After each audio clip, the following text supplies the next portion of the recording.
The following is a hockey podcast out of Vancouver and Surrey, British Columbia. It'll only consist of a lot of puck talk and even more BS, or in actual words, banter and satire. Enjoy, and as always, go Canucks go. Dude, at this point, why don't we just trade Lululemon to Germany for Hugo Boss? For real, like what's going on?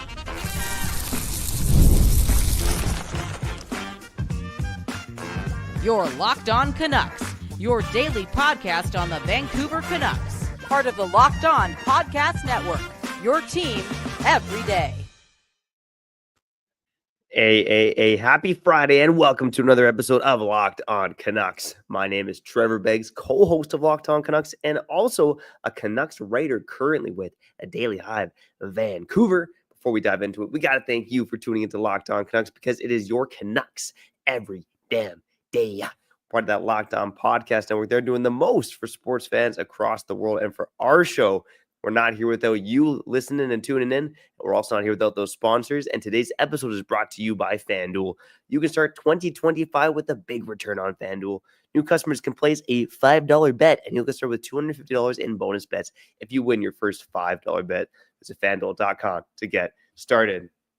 Kyle, you talked about being emotional off the jump, and I'm with you, man. I'm emotional right now. I'm fired up. I mean, twice in the last 24 hours, I felt like puking because of this hockey team. Not because of what happened last night. I was pretty positive. Go check out the post-game show from last night if you haven't already. But I felt like puking when Desharnais came on the ice in overtime. I also felt like puking when you texted me Miller to the Rangers this morning. I thought that happened for real. But we got to talk a bit about it this morning because for me, this could be one of the biggest years in Vancouver Canucks history. This is a team that has existed for 55 years. And Kyle, I'll introduce you, let you have the floor in a bit, but of those 55 years, how many times have they had a Stanley Cup contender? For maybe like less than 10 of those years for sure. 100%. Right? And they should be in a window right now where they have a Stanley Cup contender. I know things haven't gone their way this season, but trading JT Miller or trading Elias Pettersson could be the biggest mistake in franchise history. So that's what I want to touch off the jump. I mean, if this is actually going to happen, and I personally don't believe that is actually going to happen, but if it happens, they better freaking win that trade because that could be the biggest mistake in Canucks history. My co-host, Kyle Bowen. I love you, buddy. Take it away. Oh, 100%. And like I said, like it's so fascinating, and it's also not on the fans or like the media. You know, like Alvin's been open about this. Like this is on the Canucks. It's everything. You know, it's just, there's just so much noise. It's Rick talking and Quinn Hughes being open about it too. It's a lot of things. Okay, it's kind of self-induced, and it's kind of immature, to be honest, for real. Yeah, understanding that they're only like 37 games into the season after having a pretty historic season last year in their own regards, right?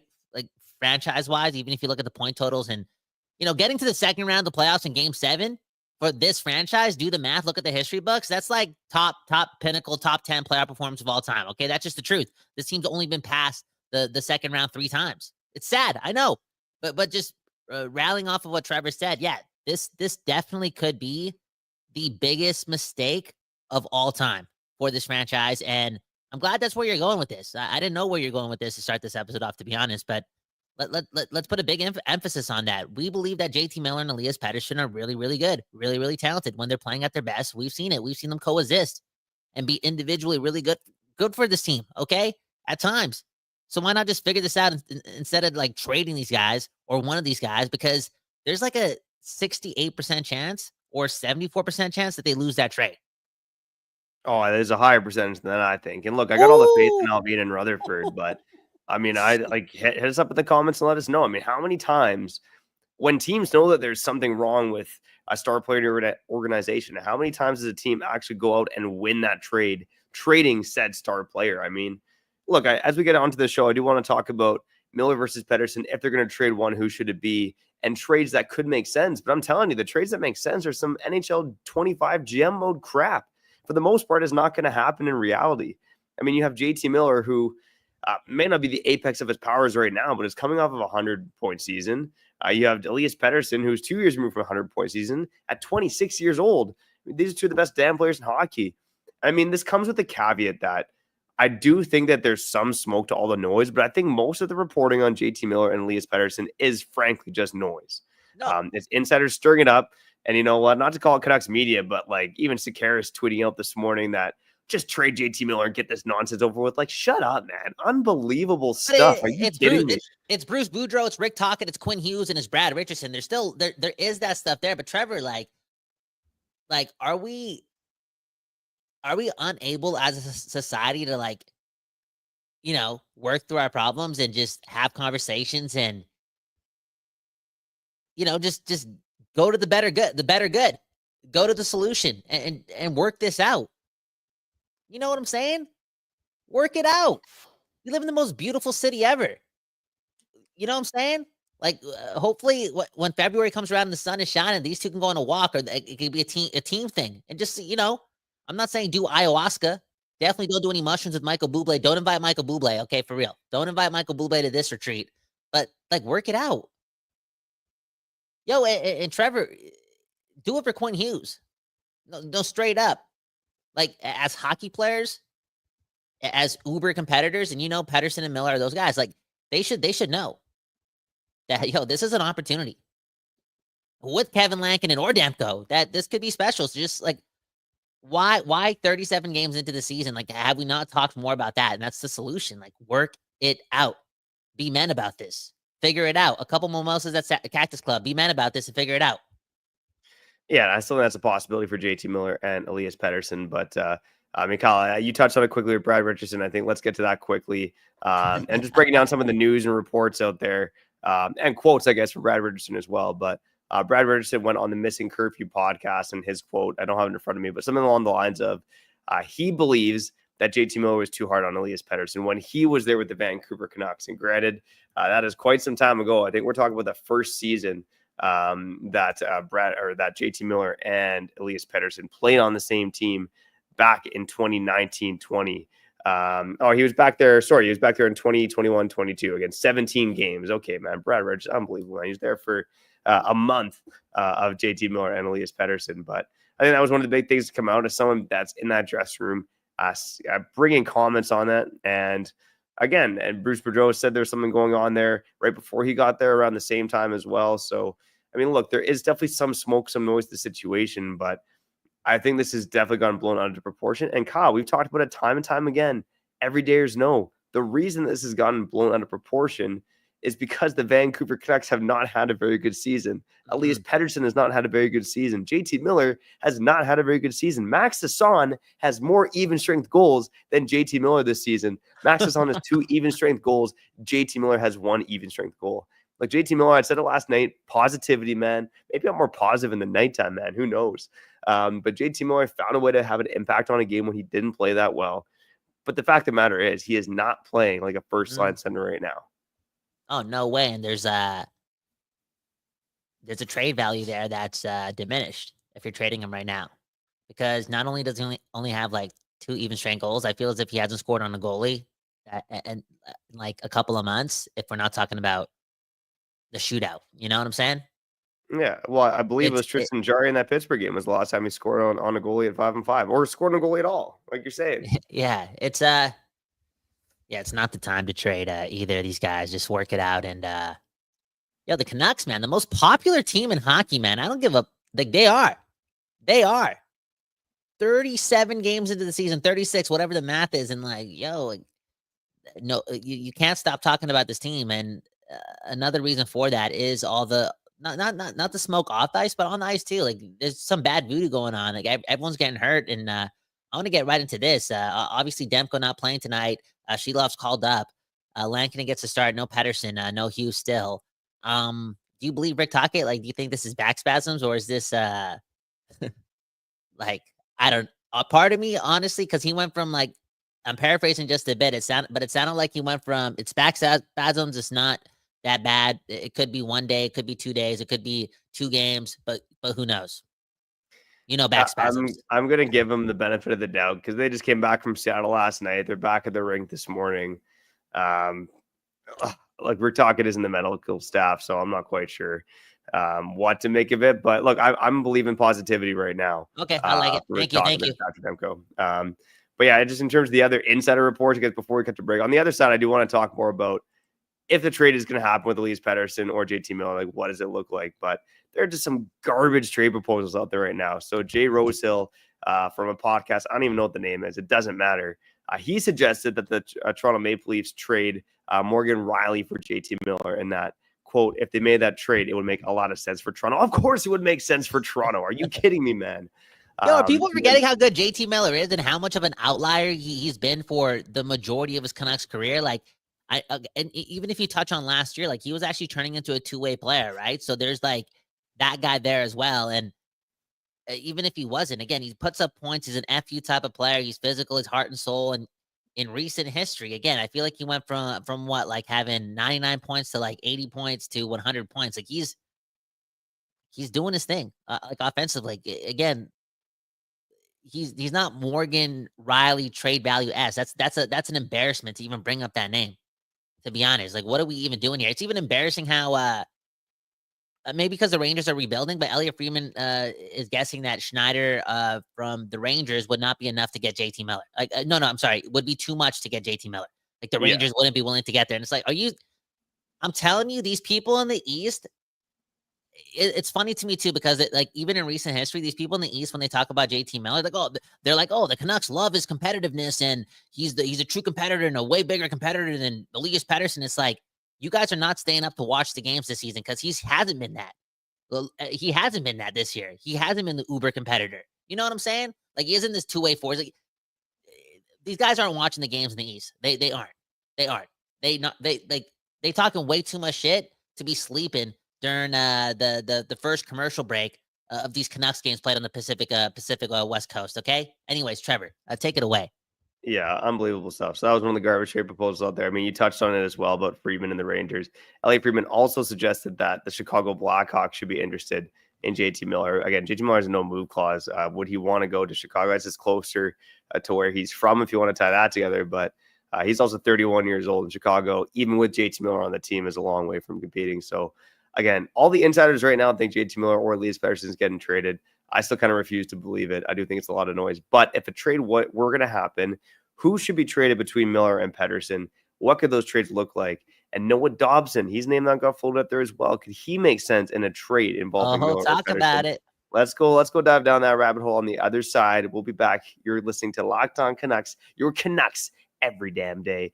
We'll be back after shouting at our friends over at FanDuel. The NFL playoffs are almost here, but you can also get in on regular season action, because that is a couple days away, and get on that action with FanDuel, America's #1 sportsbook. Right now, new customers can finish the season strong with $250 in bonus bets if you win your first $5 bet. FanDuel, they have so many ways for you to pick up the W, okay? Not only can you bet on games, but you can also bet on which players will score a touchdown and how many points each team will score. Kyle, I know you're going to roll your eyes. You hate when I do this, but there's a huge game coming up on Sunday, and it involves two teams in the NFC North. Who's winning it? The Vikings or the Vikings or the Packers? The Vikings or the Lions? It's funny because I feel like every time I doubt the Lions, they prove me wrong, because I feel as if in their DNA, they're just built to be, not just win games, but be in every game. Because here they are facing a lot of injuries, and now they got to face Sam Darnold, the greatest quarterback since Tom Brady. This is it. This is it. After losing to the Vikings last week, my heart's telling me the Vikings. But again, I feel like the Lions are going to smack me in the face. All in all, F both these teams. Go Pack, go. All right, and Kyle, the resident Packers fan here on the program, who would you rather face in the playoffs between the Vikings and the Lions? Wow. This is the best answer. And the Packers are going to win when they face this team, but it's neither. Kyle, full of confidence. Maybe you should back up that confidence with a bet on FanDuel, baby. For you, if you're visiting, go visit FanDuel.com to join today. That's FanDuel.com for your chance to win $250 in bonus bets. Make every moment more with FanDuel, an official sportsbook partner of the NFL.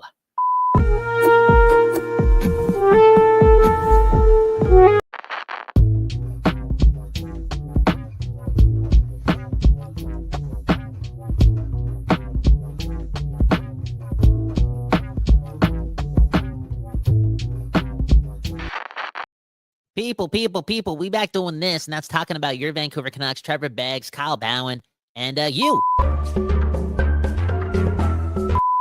Look at this comment from Bob Bluger, okay? He's saying that there is no other center in the league that has Miller's combination of scoring and hitting. Okay, Trevor Beggs, we're what, like a couple months removed from JT Miller having like historic like metric seasons based on everything he does for the Canucks, right? A centerman scoring points, hitting. I feel as if he was compared to the likes of like a Ryan Getzlaf at his prime. You know what I'm saying? Straight up. You look at the penalty minutes of fighting, all that stuff that he does.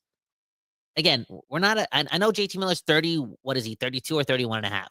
He'll be same year as us, 93. He'll be 32 in March. There you go. Okay, so people like to look at 31-year-olds and they see like Joe Biden. You know what I'm saying? Straight up. But that's not the truth. It isn't the truth. Okay, us 31 and a half year olds, we still got it. We taking our omega 3s, and this is a professional athlete who, again, a couple months ago was scoring. Again, I'm using the word historic not lightly, but I'm talking about the Vancouver Canucks here, okay? Scoring a historic goal with a couple seconds left in Game 5 against the Edmonton Oilers, okay?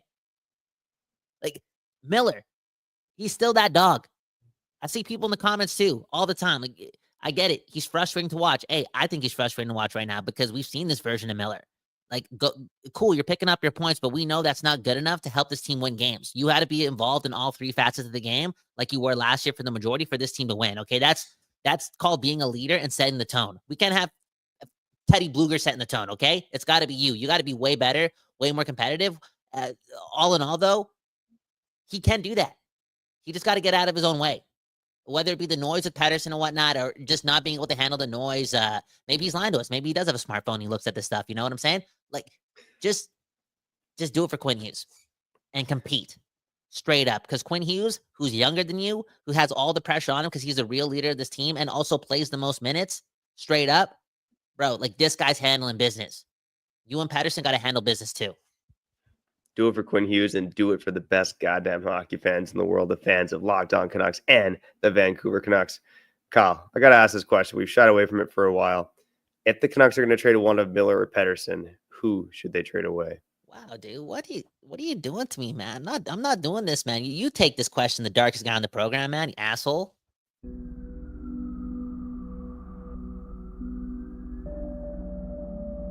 Yeah, that's a dark question, Kyle.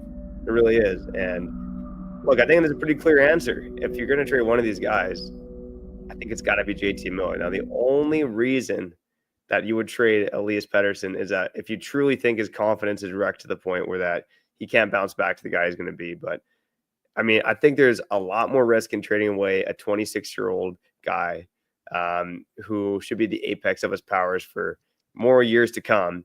And again, unless you think he's totally rattled by this, whatever locker room BS is going on, that he can't rebound, then JT Miller is the guy you got to trade. I think JT Miller, again, at 31 and a half years old, doesn't quite have the same dynamicism that Pettersson has.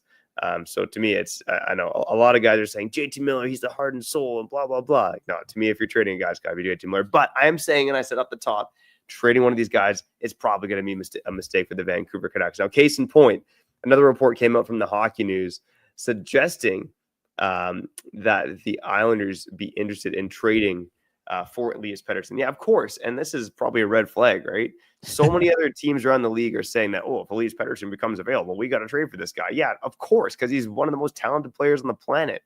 And so the Islanders guy was basically saying that his reporting suggests that the Canucks have been interested in Noah Dobson for a long time. Kyle, I mentioned Noah Dobson as a potential target via trade, not for Miller and Pettersson, but just for maybe a package of picks. The Islanders are not going anywhere anytime soon. But the trade suggestion from the Hockey News was Elias Pettersson for Noah Dobson, Casey Cizikas, Pierre Engvall, and a first-round pick. Yo, I mean, that that's the third time I've wanted to throw up thinking about the Canucks in the past 24 hours. Yo, who are these guys? Text. Why? Yo, how are you writing for the Hockey News? I know you're covering. Okay, this is talking a lot of shit because, you know, like Trevor Beggs, you write for hockey too. Like, I don't know if you're watching all these games. Okay, straight up. Like, people are busy. I know nobody has 47,000 hours in a day. But when it's involving like one of the bigger trades in like NHL history, because you're gonna talk about like trading Dobson, who probably got some Norris votes last year for Pettersson, blah blah blah. Like, do some more homework, man. Do some more homework, and then you have the audacity to throw Pierre Engvall in that contract in this trade as well. Like, just poo-pooing all over Pettersson. And again, like Trevor, maybe bring out the I don't know the comparables, but you've done it. Everyone's done it. They keep bringing up like the Jack Eichel trade. Like I forgot what that trade completely looked like. I know it was like picks, prospects, Alex Tuck, and etc. But what a trade! And that was a bad trade. That was a bad trade. There you go. Thank you. Thank you. There you go. Talk about it, man. Well, I mean, if you want to look at that trade, the Eichel trade, it was Jack Eichel and a 3rd-round pick for Peyton Krebs, Alex Tuck, a 1st-round pick, and a 2nd-round pick. And now that 1st and 2nd, they're still prospects, right? But, I mean, look, that trade was something that, again, I know the Sabres should have let Eichel get that surgery. That trade never should have happened. And, again, I think that's a perfect example of, most of the time when a star player gets traded, you lose the freaking trade. And look how much that set the Sabres back, right?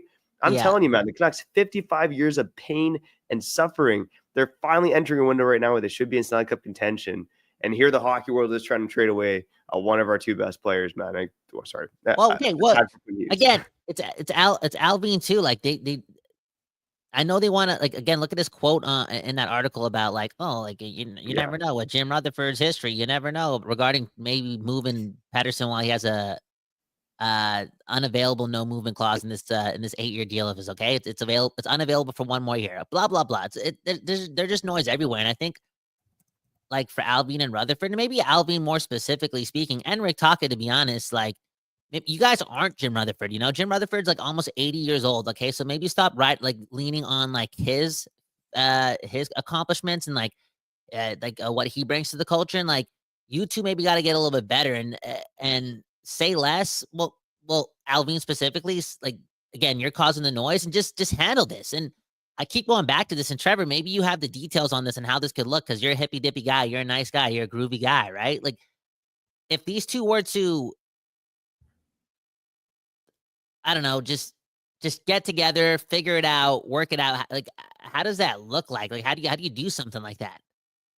Because I think the only solution for the Canucks in this part of their history, again, you have Quinn Hughes on your team. Like, the last thing you want to do is lose a trade when Quinn Hughes' contract is up in like a couple of years. Because if you lose this trade, you lose Quinn Hughes. Then we're not winning a cup for 108 years. Okay, straight up. Yeah. So again, the solution is to like fix this relationship, or just have these guys be able to block out the noise at all times regarding everything Miller and Pettersson. Like, again, what do these two on the team got to do? Because I feel like it's got to be Alvin and then those two figuring it out.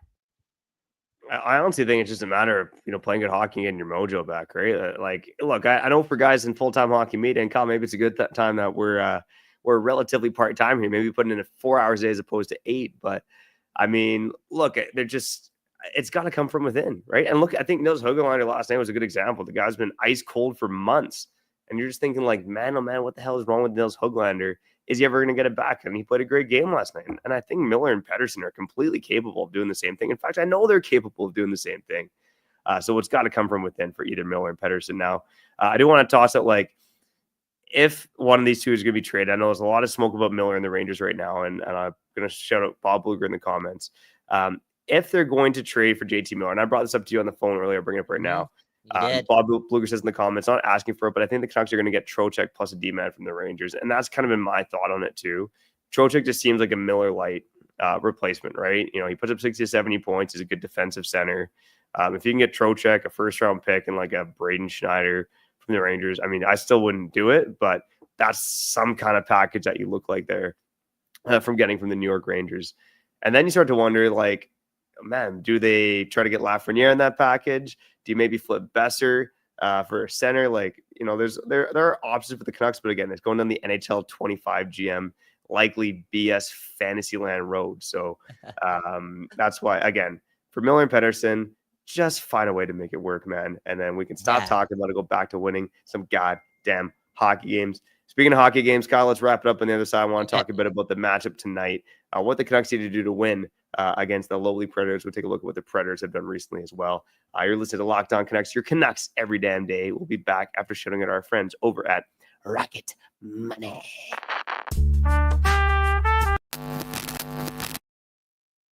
All right. Did Rocket Money help you find any subscriptions you forgot about that you were paying for twice?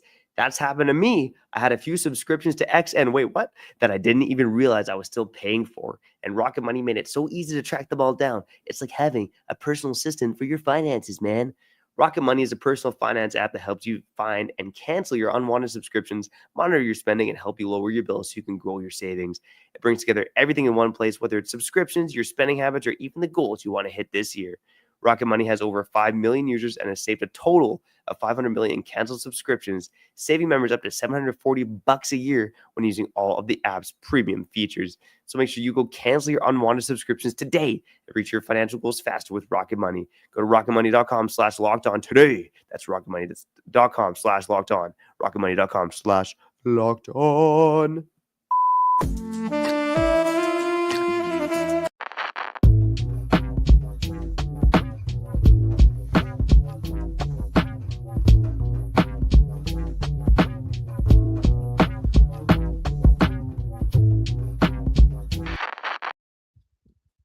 Welcome back to this episode of Locked On Canucks. My name is Kyle Bowen. That right there is Trevor Beggs. We're going to get to all your comments, well, most of them, in a couple of minutes. We got a game tonight. Speaking of which, Trevor,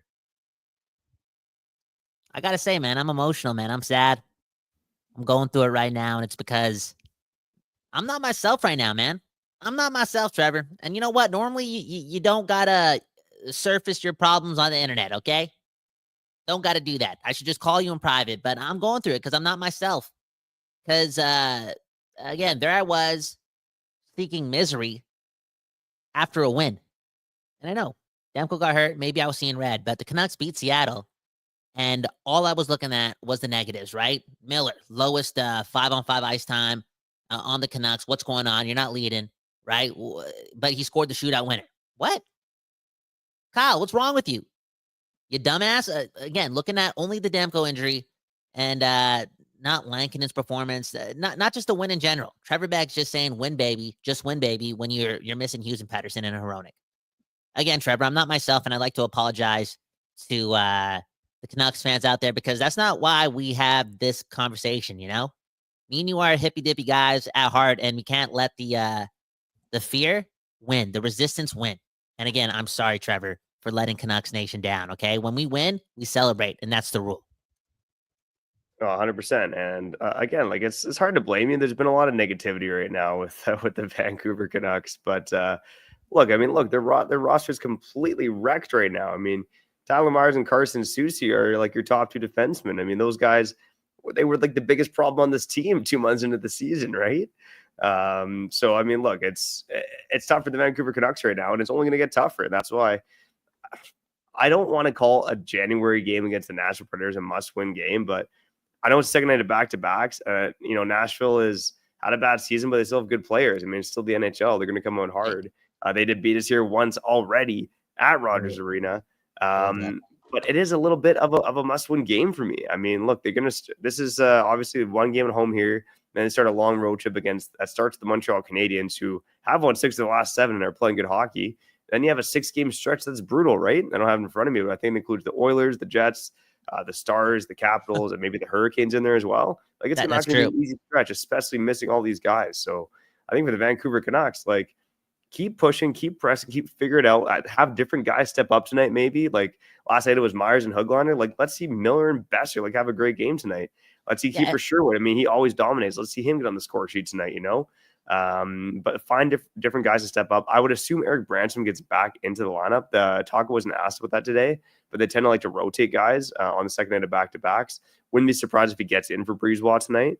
And again, just find a way to beat a Nashville Predators team that has 11 wins all season long.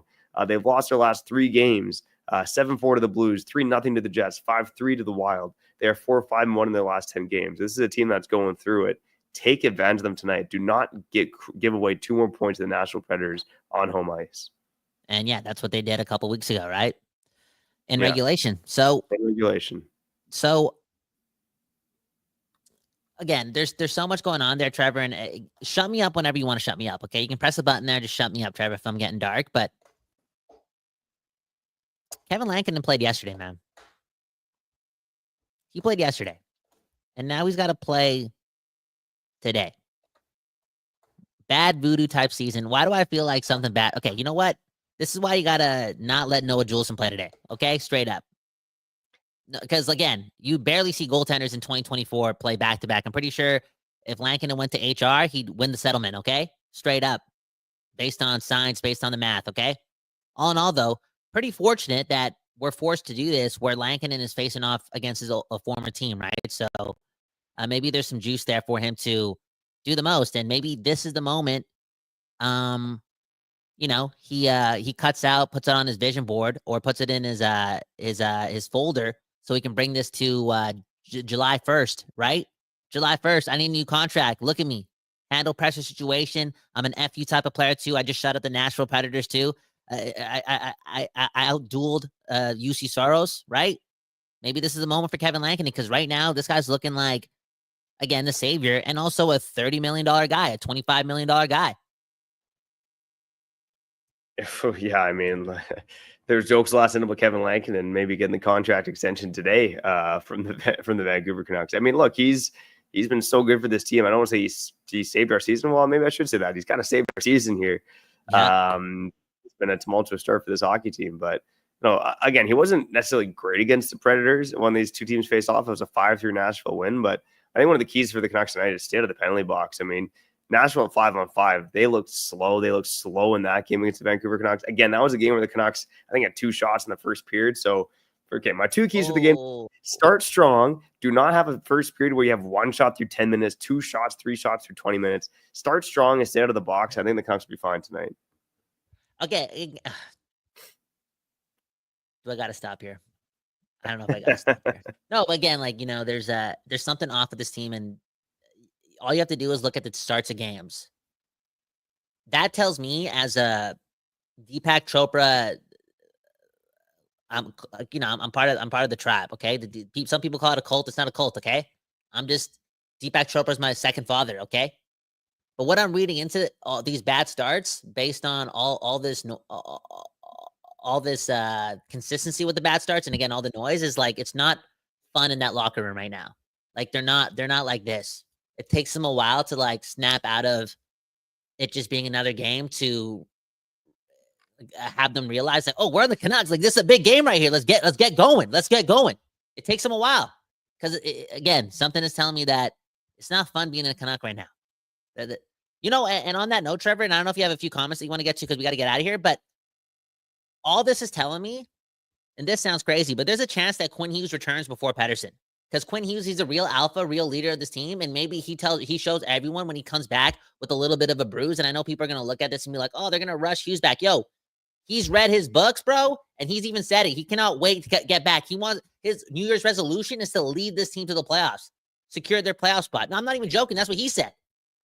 So He's going to come back soon. Like, I don't think it's a week to week thing. I think it's a Connor McDavid thing. When this guy sprained his ankle, high ankle sprain, Connor McDavid was back 2 weeks early. It's going to happen with Quinn Hughes too. And then he's going to set the tone. But all in all, Miller and Besser set the tone today. Bagsy, take it away. Yeah, and this update from Rick Tocchet, he said that Pettersson and Hughes are close, and they are going to come on the road trip. The Canucks again hit the road after the game against the Predators tonight.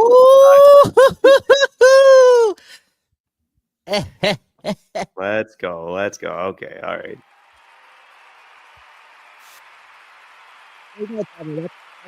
Positive yesterday, man. There we go. Okay, two comments I want to get to here. First one from Jack Maloney. I can't mention it because he dropped an F-bomb. You're not supposed to do that here on Locked On Canucks. It's family program. He says, I'll tell you this, Dale Miller and Petey get traded, but if they do, it'll be way more than for disadvantage. And he says, Canucks have all the leverage. I truly don't believe in a trade that the Canucks have all the leverage, because I'm looking at all the noise out there right now. I don't want to say the Canucks have zero leverage, but I don't think they have all the leverage in the trade. Plus, Miller also has a no-move clause as well. Look, when a team knows that you're cornered, you don't have all the leverage. Now, it's not like they're UFAs or that it's no necessarily that they want to be out of Vancouver, so there's some leverage there. But to say that the Canucks have none of the leverage or have all the leverage, I don't think it's a true statement. I'm going to bring this comment from Greg Mellon. He's talking about if future prospects had played for Team Canada at the World Juniors and won gold to this result, they very well could have played for the Canucks. Instead, it's a disappointment. What got that thinking in my mind was, I had this thought yesterday. I have this year every year at the World Juniors that I'm like, man, would I rather the Canada World Junior team win an elimination game, make the country look proud, or would I prefer Canucks win? And I got the West Coast bias, baby. I said yes. I'm like, I'd prefer a Canucks win.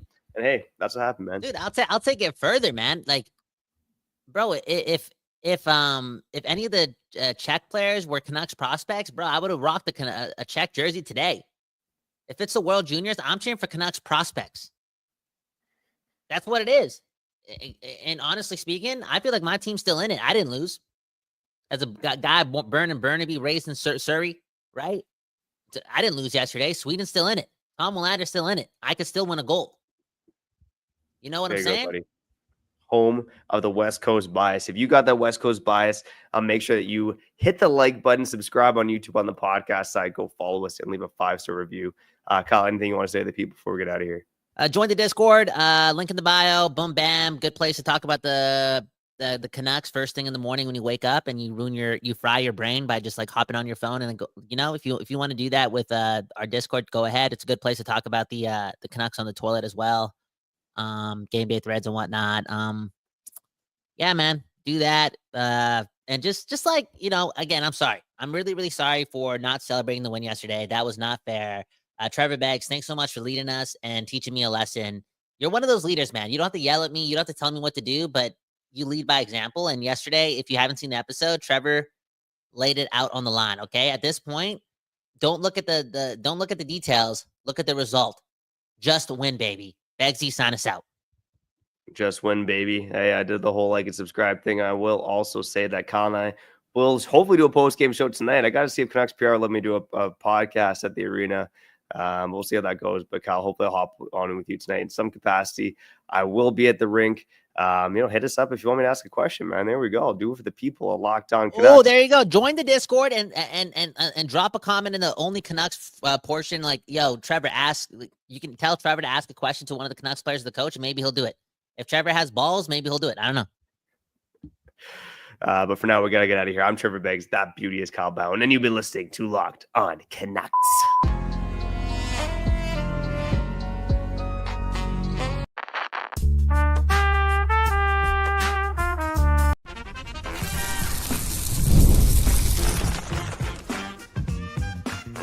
You're Locked On Canucks, your daily podcast on the Vancouver Canucks, part of the Locked On Podcast Network, your team every day.